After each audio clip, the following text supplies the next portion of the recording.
याद करिए गुलामी के कालखंड के दौरान जब ये देश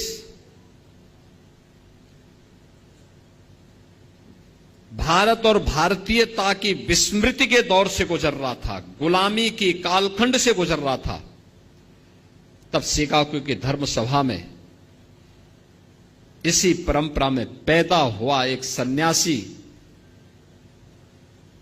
दुनिया के सभी धर्मगुरुओं के सामने इस बात का उद्घोष करता है कि मैं भारत की उस परंपरा से आया हूं जिसने सदैव मानवता के कल्याण का मार्ग प्रशस्त किया, और जो दुनिया के सामने इस बात की उद्घोषणा भी करता है कि मुझे गर्व है कि मैं हिंदू हूं।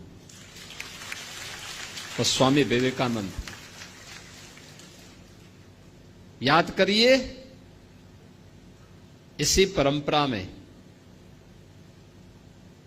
तुम मुझे खून दो मैं तुम्हें आजादी दूंगा का उद्घोष करने वाले नेताजी सुभाष चंद्र बोस पैदा हुए। यानी कलम का ही नहीं, तलवार की भी पूजा की है,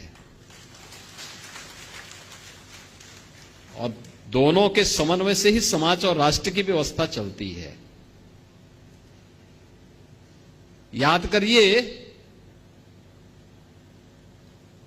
स्वतंत्र भारत में भारत का संविधान कैसे बनना चाहिए, उत्तर दक्षिण पूरब पश्चिम क्षेत्र, भाषा, जाति, मत, मजहब, इन सब को एक साथ एक मंच पर ला करके खड़ा कर ले। कोई नाम, तो नाम आया डॉक्टर राजेंद्र प्रसाद जी का।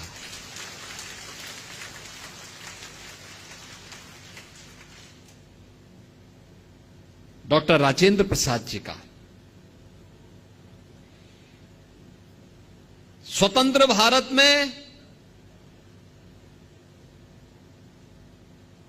बार बार दुश्मनों के द्वारा किए जा रहे हमलों का जवाब देने के लिए कैसा प्रधानमंत्री चाहिए,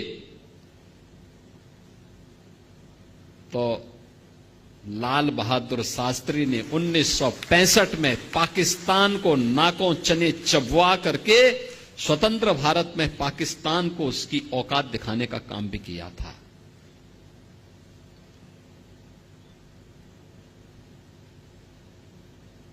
कौन कहता है कि कायस्थ समाज केवल अपने कारोबार तक ही सीमित है, केवल कलम तक ही सीमित है? 1975 में जब लोकतंत्र का गला घोंटने का काम किया था, तब जयप्रकाश नारायण जी आगे आए थे, क्रांति का संघनाद उन्होंने किया था।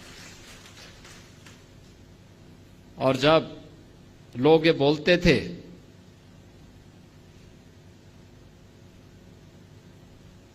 कि अयोध्या में राम मंदिर कभी नहीं बन पाएगा,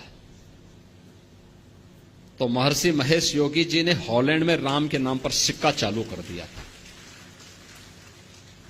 यानी भारत से बहुत दूर हॉलैंड में उन्होंने भगवान राम के नाम पे ही करेंसी जारी कर दी।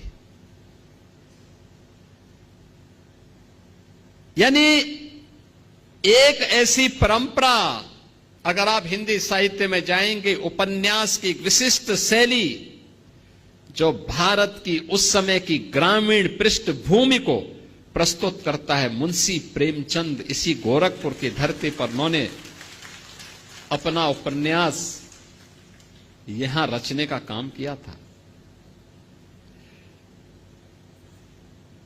कौन से ऐसा क्षेत्र है, एक लंबी फेरस्त है। मैं जब अंदर इंटर कर रहा था तो मैं देख रहा था उन सभी महापुरुषों के चित्र लगे हुए थे, और मैं तो चित्रगुप्त महासभा से कहूंगा उन सभी महापुरुषों के चित्र चित्रगुप्त मंदिर में लगने चाहिए, लगाए जाने चाहिए। उनके इतिहास के बारे में वर्तमान पीढ़ी को बताया जाना चाहिए। याद रखना, अपने महापुरुषों के गौरव से ही वर्तमान पीढ़ी प्रेरणा लेती है और आगे बढ़ने का रास्ता अपना प्रशस्त करती है।